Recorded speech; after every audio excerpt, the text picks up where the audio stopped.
Right now on Law&Crime's Daily Debrief. Full speed ahead. The Weinstein defense tears apart a key state witness. Please testify, Harvey. Plus, The defendant's DNA is in all the wrong places. a man who's been in and out of prison now stands accused of killing an aspiring funeral director on her birthday. And Don't move!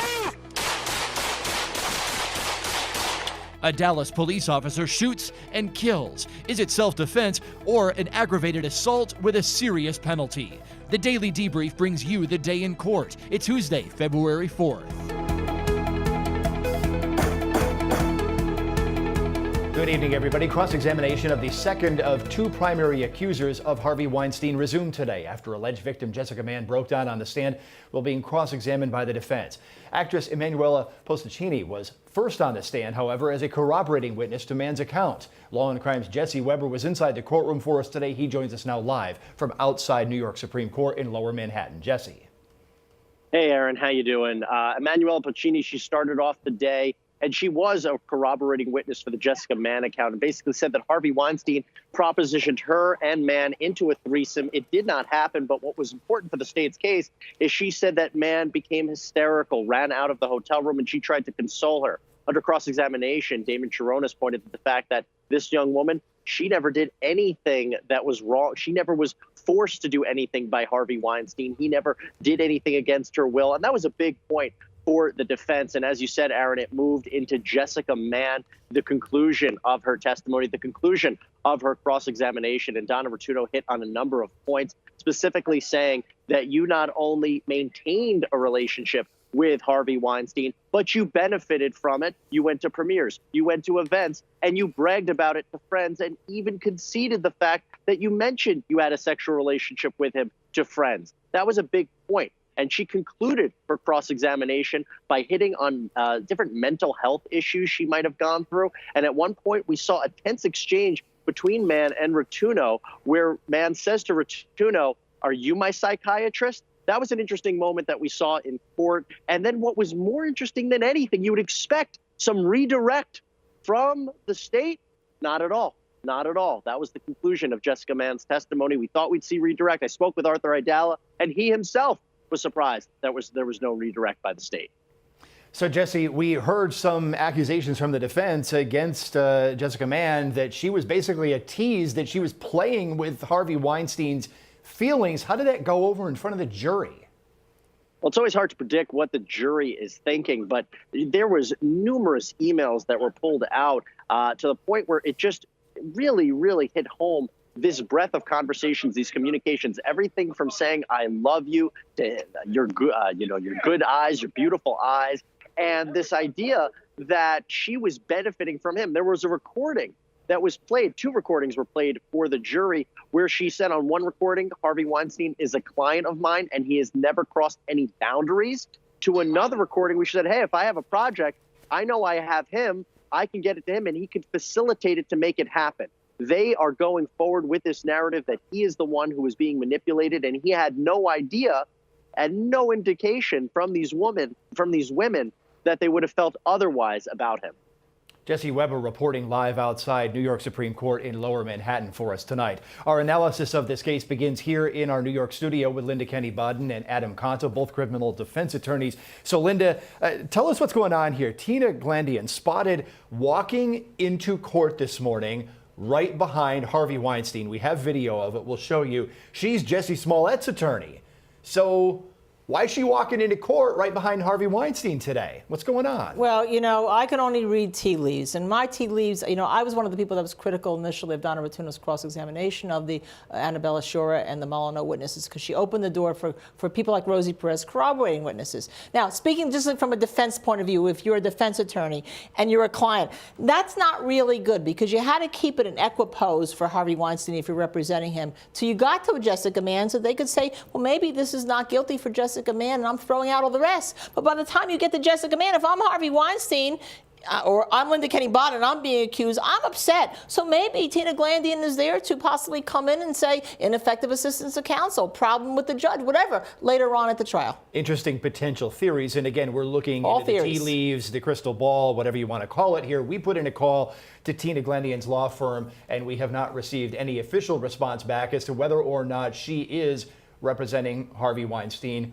or not. But certainly an interesting person to spot in that courtroom in Lower Manhattan. Adam Conto, let's talk about the core case here. This is hotly contested, still right down to the wire, the last of the two primary accusers on the stand today. What do you make of these accusations from the defense that this somehow was just manipulation against Harvey Weinstein and that he didn't know how to take it all? I think it worked really well. I'm not surprised at all that there was no redirect. I would have been surprised if there was redirect. I thought they did an extremely effective job laying out the case that she got tremendous benefit from this relationship and used it to her advantage and told him a very different story than one she's telling the jury now. I'm sure the prosecution just wanted to get out of there with her.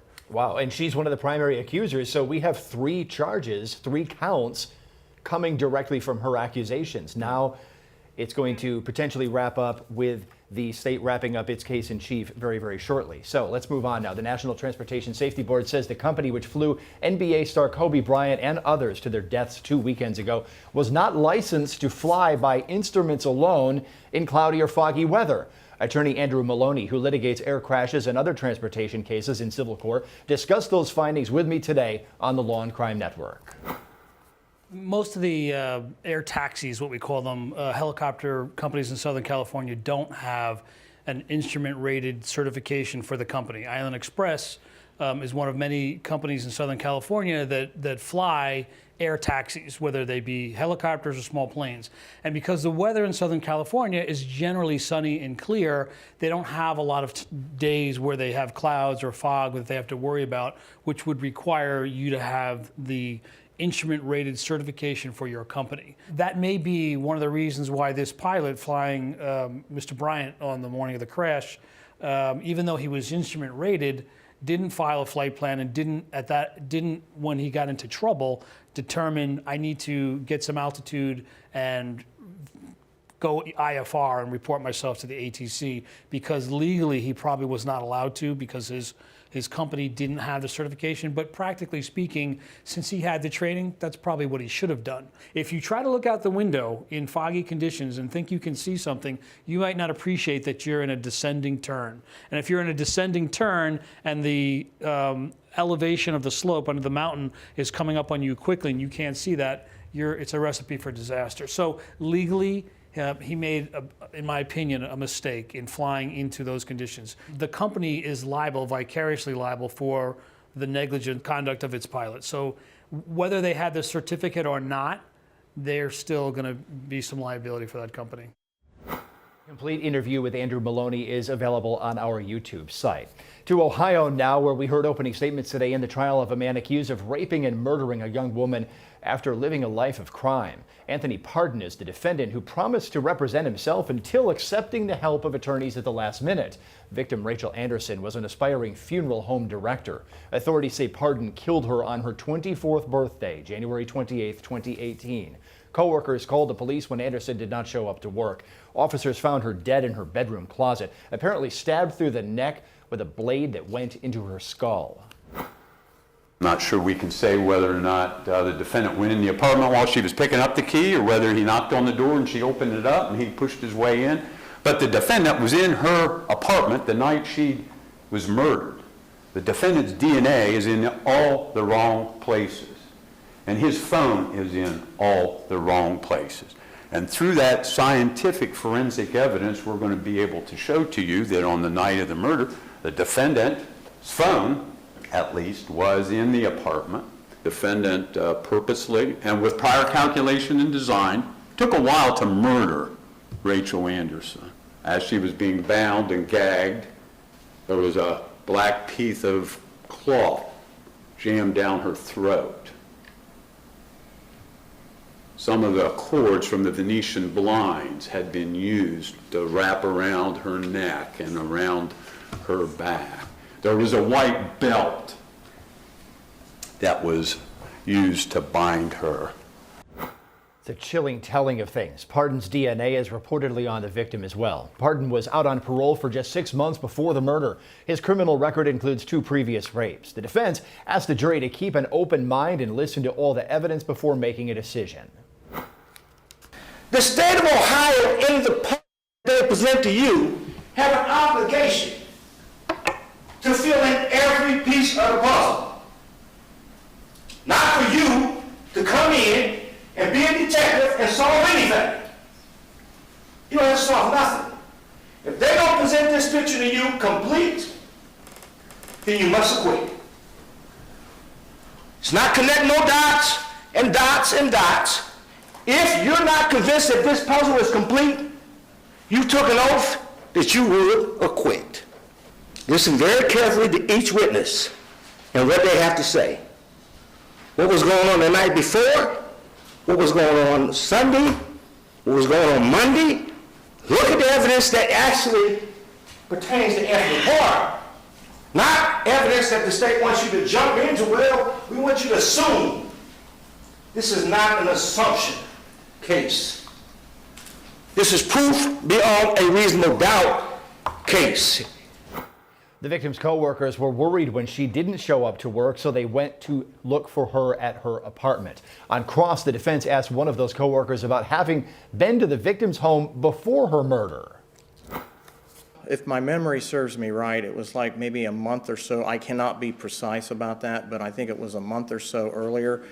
I had delivered her car out there. She had new tires put on her car, so that's how I found out where she lived. She was sick with the flu at the time, and I had brought the car to her for that reason. And I went, and she came to the door, and she was pretty sick with the flu, and I told her, here's your car, you know, Mr. Shaw, got your tires put on. Where did you get the car from when you took it to her? The car was at the funeral home. Okay, just so I'm clear. Funeral home paid for new tires, right? Right. The car was already at the funeral home. Right. Who took the car to get the tires put on? I don't know. Okay.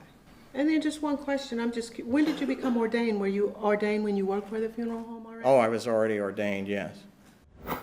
Let's turn one more time to Linda Kenny Bodden and Adam Conta. So Adam, if the law's on your side, you argue the law. If that's not on your side, argue the facts. Or if neither, just argue loudly. Is that what we just saw here? It's exactly what we just saw, but that's what we should be seeing, right? If you're accused of a crime, you deserve every benefit of the doubt, and you deserve someone representing you zealously, even in the face of all this. That jury should be listening and keeping an open mind, and at the end, I think the result is maybe a foregone conclusion, but he should be getting the best defense possible. Yeah, Linda, the state's got DNA, the state's got the phone records, the state's got the bank card records tying this defendant to this victim. It seems to me like this is a really strong case. And I hope it is, because this man is evil. He raped a baby, he raped another person, he tried to drown the mother of his girlfriend, wrapped her up. It's terrible. And Adam, did we see very quickly there an attempt by the defense to maybe try to blame the coworker? It seemed like it was insinuated. I think it was insinuated. I think they insinuated it earlier about having 2 phones and some marijuana. I think that part is not going to work very well. Well, still ahead tonight here on The Debrief, opening statements in the killing of a young Dallas mother. Officers approached the car she was sleeping in, and as the car began to move, 2 began to fire. We break down the facts and the shocking video right after this.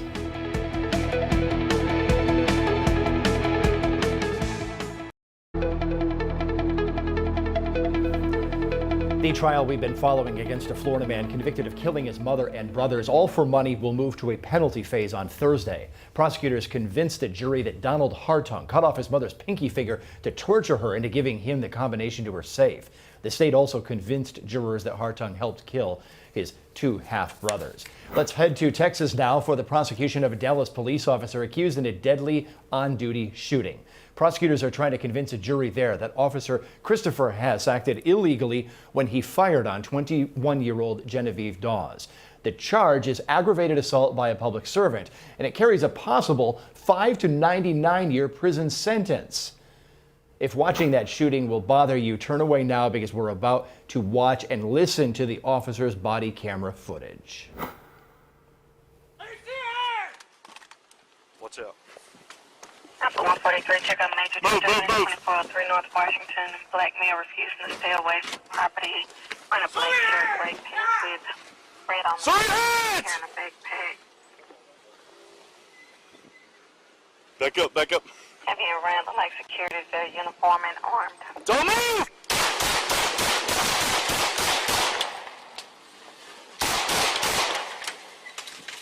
Hands up! Shots fired! Shots fired! 4700 east side, back parking lot!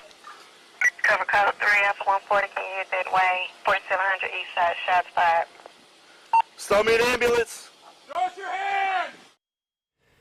That body camera footage shows Hess firing at least 13 shots into Dawes' vehicle. A neighbor called 911 because Dawes and her husband were sleeping in the car. Police apparently showed up and startled them awake. Dawes and her common-law husband tried to take off and backed into a police car in the process. You saw it right there. They then went forward into a fence and tried to back up again, and that is when police opened fire. Police say they were suspicious because at one point the vehicle was reported stolen, but there were no charges against the surviving common-law husband related to a stolen vehicle. Here is how the state opened up the case. After the 9 shots, the vehicle stops momentarily, and then it begins again to go backward at a slow pace. The defendant, again, at that time, fires 3 additional shots. 12 shots total, striking the victim multiple times and causing her death. The evidence will also show that Officer Jason Kemple, who was actually partners with the defendant that day, fired 1 shot. The evidence will show that his shot struck the frame of the vehicle, but unfortunately, Genevieve Dawes, the driver of that vehicle, was struck multiple times, and she died as a result of her injuries at the hand of this defendant, who was an on-duty Dallas police officer. The defense says the client was justified in shooting into the occupied vehicle because the officers' lives were in danger. The occupants of that car, instead of getting out and yielding to the show of authority, the driver turns on the car, at that moment, you see Hess yell out, jump in his squad car, and pull the squad car out. You will hear from him that he was trying to place a barrier in between that car and the officers, who were fanned out directly behind where it was parked, mere feet from that car. You will see that then the car is put in reverse, the wheel turned, and it backs out, hits the squad car. Then, the driver puts the car into drive, foot on the accelerator, and pushes in an attempt to ram through the fence. They can't get through the fence. You will see multiple angles. You will see that they accelerate and the wheels spin. They can't get through the fence. The driver of that vehicle then puts the foot on the brake, shifts it into reverse, puts the foot on the accelerator, and begins to push. At that moment, officers are fanned out behind this car and begin to scramble for cover as that car reverses towards them. Another responding officer said her concern was growing as the vehicle began to move, but she didn't fire, she only sought cover. I had the other exit blocked, but at the same time, that's also going to put us in a different situation, because what if they find out that that's, what are they going to do at that point? But I was just more concerned of putting something between me and that car and getting in cover and trying to get out of its way. Okay. Well, let me ask it to you this way. At the moment in time that the shots were fired, were you in imminent fear that you were going to be seriously injured or killed by this vehicle? Not for my personal safety, no. Okay. How about any other officers at that time? At the time the shots were fired by the defendant, did you fear that there was imminent danger, either serious bodily injury or death, for any other officers that were on the scene at that time? Not to my personal knowledge. I didn't know where they were, so I did not have any knowledge that anybody was in immediate danger, no. The general orders that you are familiar with, can you describe those for the members of the jury as pertains to shooting at moving vehicles, and whether or not that's allowed? We don't want to shoot at moving vehicles, generally because it's a less percentage of actually stopping the vehicle. Our general policy is to get out of the way of the moving vehicle if at all possible, and to shoot as a last resort. Retired Los Angeles Police Sergeant Cheryl Dorsey spoke with me earlier today on the Law and Crime Network. Her assessment of this case is that the defendant made tactical errors. Officer Hess used unnecessary deadly force in this situation. He tried to create a situation that would justify the deadly force after the fact by saying he feared that this vehicle was going to either injure him or someone else, and that was the reason for the use of deadly force. But listen, he put himself in a position to be harmed, should have taken a position of cover, much like the other officer has testified to thus far. It's inherent to police work that folks don't cooperate, whether it's a stolen vehicle or they're driving their own. And so that's why we practice and train the way that we do. So when we deal with someone who's uncooperative or combative, we have an idea about how to resolve that without using force. That's the end goal, is to get compliance without having to use force, particularly deadly force. And so when you use deadly force when it's unnecessary, you find officers like Hess needing to now create probable cause, justification when it didn't exist. Let's turn now to our guest attorneys one final time tonight. Linda Kenny Bodden and Adam Conta here. So Adam, when I first read about this case, which is how it first came to me, I'm thinking that this car is barreling around, smashing into things. There's a banged up cop car, some kind of collision at speed. And then I'm watching that and it looks like somebody backing out of a church parking lot on a Sunday morning. I mean, does the police response meet what actually is shown in that body cam footage? No, of course not. I mean, take your example. If they were backing out at church, they wouldn't have even spilled over the sweet tea in the back seat. I mean, this was a very slow roll, and there's nothing in that video to show that his actions were justified or called for, or that anybody's safety was in peril. I listened to that 2 or 3 times out in the newsroom, Linda, and I'm pretty sure they emptied their clips because I heard clicks continuing to go there. And then that poor footage of the survivor, the so-called common law husband, crawling out on his knees at officers' commands with the victim dead inside the vehicle there. So is this an aggravated assault, and does it meet the self-defense test of self-defense of self or others on behalf of the defendant? Well, let me tell you, I've handled a number of high-profile cases like this for the person who has been shot, the family. It's very hard to convict an officer of an aggravated assault, maybe a lesser included, because people give the benefit of the doubt to the cops. Having said that, I think I heard the officer say shots fired after he was the one who fired the shots, and that's not good for him. That's going to be a problem. Why? Because he's creating a situation like he had to fire the shots because somebody attacked him, when that is not true. Exactly. Okay, so that may wind up being one of the big problems for the officer. We'll see if they hone in on that. Thanks a lot to the guests tonight. That's all the time we have. I'll be back here tomorrow morning on the Law and Crime Network and back on the Debrief.